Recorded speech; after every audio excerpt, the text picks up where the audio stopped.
skill advantage, but I do like the draft. It's very well self-contained and has a lot of synergies if they're able to work around their timing windows, most importantly.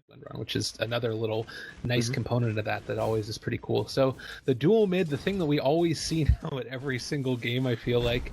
But the Wind Ranger, this is going to be a tough matchup here. I expect LGD to do well, but it's certainly, I feel like, a draft that DB is in a good spot in, as we do see a Rocket Barrage up in this top lane, not quite able to get the full body block off. rOtk dropping low, he is going to end up going down, but I think they get the return kill here as Gyrocopter falls as well. So first blood going the Gyrocopter. A couple of teams with heroes that can take stacks. I'm a little bit surprised, but it's just been that sort of roaming early mentality there. Ooh, the tossback could be enough here. They do end up popping the illusion rune as well, can jump around and maybe catch him on the other side here. The power shot does connect onto Tiny. We also have the Ogre in there, and that's going to finish on off the... Oh, maybe going to be able to find the Wind Ranger as well. Gyrocopter TP's on in. Nightmare down on top of him. Nice power shot. Going to be enough to find that kill. Slardar now going to crush his every... kills if they're not careful. But Ogre now going to meander his way all the way up towards the top lane. MMY knows that Queen Pain really doesn't need his help, but rOtk sure does. Oh, the shallow grave, keeping him alive a little bit longer. Is he going to be able to survive through this? We do end up seeing the Gyrocopter get that kill, but he also get the return kill by the Ogre. Very well played, and now mid lane Sonic Wave committed for this one. Oh my god, the Wind Ranger gets away on nothing. Tiny able to take off the Undying, but the key prize effectively traded for the Gyrocopter and the Undying in terms of what was lost in that fight, as well as a good amount of farming time on this Wind Ranger. Also the Sonic Wave down. So this is going to slow them down a little bit, but Invis Slaughter, easy crush, easy kill. The Invis rune. Always good to have that happen. Pretty early Roshan. Yeah, if they wanted to, it would certainly be pretty interesting. Another jump on forward as the Bane keeps on getting tossed around in this mid lane. And you see, a top lane now, actually, they're going to commit a good amount of a call down here on top of the Gyrocopter. That's going to be a kill. Unfortunately, Clockwork did not quite have Blade Mail. I think that's going to be really relevant as we see another potential initiation on up here. Oh, they drop one down the Tombstone. Looks like they're going to be going for a kill here. Have a toss combo as well as the Brain Sap right click. That's going to finish him off. But a bunch of zombies on top of this. Bane does get the defensive Nightmare. Not quite going to be able to get off the suicide though, as the Gyrocopter does pick up that kill. Still relatively even. Trade for trade, LGD a little bit ahead, but I think that's mainly off by the virtue of the last hitting prowess of this Queen of Pain, who is currently 54 and 23 as we see another Avatos combo coming on out. The call down is on top of everybody. Oh, the Clockwork ends up hooking on into the back of his allies, and now all of them are going to end up going down. The Clockwork does end up falling. Triple kill for the Gyrocopter at just about the 8-minute mark. Oh, him alive.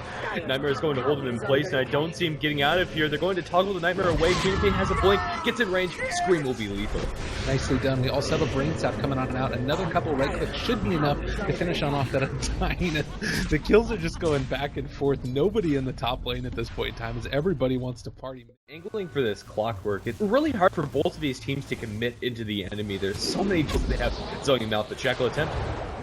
Oh, going to be able to get a good amount of damage. Nice cog to be able to create that separation, but is finally going to fall. TP on in. Tiny is only going to be able to get that hit, but it's not going to be able to be enough. Doesn't find the toss on top of the Avalanche. That's going to be a kill on top of the Tiny with that Gyrocopter, that magical damage coming out without the right click. So important there as they do find the kill on the Wind Ranger. So trading kill for kill. They sit behind him. Looking like he might try and go for a kill here on the Wind Ranger. They do have the Orchid up, as you mentioned. Are they going to be able to find it? No, Wind Run is off from this one. Sonic Wave can be committed, and it looks like they're not even going to need to use it there. A quick kill coming out from them. Very well done, as the Brain Sap was enough to secure it, and it looks like at the end of the day, Bane is going to pay for it as the Undying gets the kill. But Bane for a win rate. Yeah, they're going to end up finding him here. Tiny does have the haster run up. This is the scariest rock that you've ever seen in your life.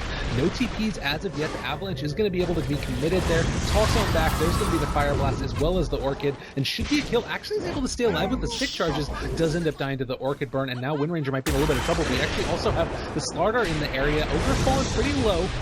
They do have another Avalanche in 1 second. Might just use this to try and secure the retreat, as Ogre is going to be the one that ends up going down. Maybe a reinitiation. Avalanche toss, not going to be enough to be able to burst on down the Undying. Sonic Wave on top of 4, though. Maybe is going to end up going down, but I don't know if they have enough burst damage to finish this one off. We do have a blink as well as a scream, but if Queen of Pain jumps on in there, she is super dead. Oh, the power shot! Wind Ranger doing what that Wind Ranger needs to be doing. And their timings on these smokes have been quite good. And now they're going to get a full wraparound. They have to circle work around. They're going to deal with exactly where Sylar is. Oh, that is a great kickoff. They're able to hit the shackle as well. And that is all the DPS right now for LGD. You've got a decently Take some pickup. So I like the move of duobao to play things safe and back off. There's no reason to risk this, but mid lane. not going to be able to hit the shackle, unfortunately. And that's actually going to need to run away at this point. It's a little bit scary with the dagger on up. Crush. Woo, flirting with greatness right there. Mang really wanted that one, and actually they're going to be able to find him on out now. Dazzle ends up breaking himself, unfortunately. Not the best in the world, but still staying alive. He does end up burning finally away at the end of the day. Gyrocopter takes on out the Bane. Now we end up getting the return kill. Nice clockwork hook on in. We do end up seeing the... Oh, Wind Ranger already committed the force step. Needs to get out of there, and is finally going to be able to make his way out, but the Sonic Wave is going to be enough to get the kill. Meanwhile, we also see the Sylar Dart go down to the Avalanche toss combo. Undying just barely getting away with his life, but honestly in a... duobao are really interested in taking that. Yeah, they want to make sure that their structures are safe. It's really interesting that this is such a low farm game. Oh, nice shackle, gonna be committed there. Nice defensive nightmare as well, but it looks like the Tiny is going to end up falling. Undying gets that kill, and now Bane needs to run away as well. This is looking like it could be a little bit scary. They're going to jump on in on top of him. Bane is getting killed very rapidly off. No real way for him to come on back from that one. And just like that, because they've been grouped up so much and been moving around that the amount of CS is very low relative to your average game. Oh, jump down bottom. Nice combination from the Tiny.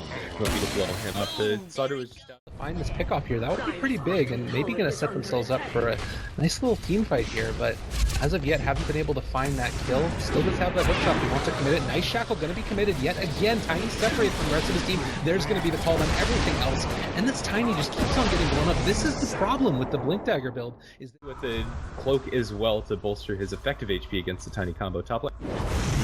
Well, they're going to be able to get that wind run down immediately, doing a lot of damage there with the rOtk committed as well. This looks like Mang's going to be able to turn. Oh god, the Sonic Wave is not great. Sylar's going to end up going down. They are going to be able to get the kill down on top of the Slaughter, but it looks like Wind Ranger's going to survive throughout this power shot coming through in the end as well. And that's another quick 2 kills. And what the heck? Oh, Urge, rOtk? Are they going to be able to get this one? There's the call down on top of him. He's going to end up getting the shackle connected there, and he's going to end up falling. So another quick kill after the Blade Mail ends up getting committed, and carrying a creep wave with them. It just drops so quickly. This is going to be really hard for them to contest, although they want to try Tiny Queen of Pain around the corner. It's already fallen. On the ground. Gyrocopter ends up getting it, and the Blink Wave. Though the last couple engagements have been going well for Team duobao, that could change, and maybe right now as Wind Ranger walks up high ground right to a Queen of Pain, and with Tiny they toss in Sylar. This time Sonic Wave's going to be on the money. They're going to be able to bring home a kill. Before the enemy team's able to react, they just now on the Gyrocopter. Transitioning that into objectives is going to be really hard when LGD are controlling these lanes as well, but Smoke breaks on DDC. Oh, they're going to be able to find the shackle down on top of him. 2 man on top of that. Bane ends up going down the blink away by the Queen of Pain. Can they find this one? We don't have a blink on up on Slaughter because of that crush. Is it going to come out now? BKB is popped and there's the TP away, and they're going to be able to get away on this one. Just going to content herself with trying to take on down this tower. Finally, Bane can Glimmer Cape into an initiation if they wanted to. Radiant Courier goes down. That's going to be the Aghanim Scepter. They actually have eyes on him now, though, and they think that they realize which way he was going. Whether or not they end up finding the initiation, they want the Clockwork Courier goes forward. They're able to get the initiation there on top of the Clockwork. Call out committed as well. Nice force staff keeping him out of range, and another force staff following it up. Oh god! The hook shot ends up hitting onto a creep, and now Sylar and a little have vision on him, but it's not going to be able to find him. Oh man, this is actually, they're going to see if they can find the Tiny. They are going to get him now, and with the ulti, look at him just trapped. He's in there, and there's no way for him to get out. Maybe blinking on in, but unfortunately not able to get out. That was a bit of a strange play. Well, he had to make that play, right? He has the DD. He's looking for the split push plays. Push the creep wave all the way up to the tier 3 tower, but just the manner in which Queen of Pain runs away. Oh, Ogre going to get caught out in mid. MMY is going to be brought down. And Gyrocopter suddenly on a mecha kill is pretty solid. The person in here right now is the Gyrocopter. He does have the Rocket Barrage going. Call down waiting as well, but all of LGD is right here, ready to go. Nice Glimmer Cape away. They are going to be able to use the call down now. Oh, the hookshot doesn't end up connecting quite where they wanted to. Actually, they do end up getting now the Dazzle dropping really, really low. They're going to be able to keep him out of there, though. Gyrocopter just manning up against that Queen of Pain, ends up getting the kill, maybe dropping pretty low, and that is going to be the Aegis for him. He was able to get that one, but everybody else on his team is pretty much dead now, and he is going to be able to blink away. What is that avalanche? Look at the damage coming out from the Agnum Scepter as well. They finally get him, but everybody on duobao is really low. Now, when they go for these smoke plays, it's worked out quite nicely for them, but right now, maybe they found a vulnerability. The Slaughter's gonna get avalanche possible. Raven's there, though, keeping him alive. Sonic Wave committed for that one. Now you got the whole rest of duobao coming on in for this one. They're able to take on out the Tiny. What a clutch. They just need to calm down. Of course, their team is best played when they can find these pickoffs, but in the woods. There's going to be a pickoff on Sylar. I think they finally get this one. One last right click. That's going to do it. With Slarter in the area, Windranger able to get this, and he has pretty much everything they want. All right, 5-man smoke on in. This is going to be probably the definitive engagement. We do end up getting the immediate crush, only ends up landing onto the Clockwork. They are going to be able to immediately burst down the Bane. That is not the way you want to start this fight. Keeping alive the Tombstone as well. This is where all the DPS is going at this point, is onto that Tombstone, which just ends up getting healed back up. Another 2-man crush into the 2-man shackle, into the 2-man call down, into the 2-man killed. rOtk is going to go down as well. Blade Mill or not, they don't care. duobao is just doing what they need to do in this fight. Huge, huge win for them right now. Absolutely. Talked about inside the fight, consistent crushes on multiple heroes and shackles, and now the 2 guitars melting. I'm just blown away. The amount of damage they have right now, the return in terms of the gold that they've got, it's just disgusting. And I think at this point, LGD might have just lost this game. They take the melee barracks, move on over to the top lane, and are comfortable to take this one out, and they're going to be able to do it before this Queen of Pain gets back online. She doesn't have buyback right now. The only people that do is Clockwork and the Ogre. They're able to get a nice little Avatos combo, but this is in no way going to be able to result in anything but some more kills here. LGD looked to be going down, or at least the barracks, as the Tombstone was already committed, and 2 lanes might be enough to let them be able to catch him in the cogs. I don't think that this is going to be enough, though. You got more damage than his Clockwork. What are you going to do? Avalanche toss combo. They ended up throwing down the grave. They didn't even need to do that one. Dazzle ends up taking down the Clockwork in the end. Jump on forward. Slardar ripping on through that Bane, and everybody is dying. There is no life left. Another 2-man shackle, because that is just what this Windranger does. And it looks like after they end up just destroying their base, they're going to finally leave them. GG gets called. DB, take game 1. Who would have thunk it? It really felt like LGD kind of got a little overconfident in their killing potential.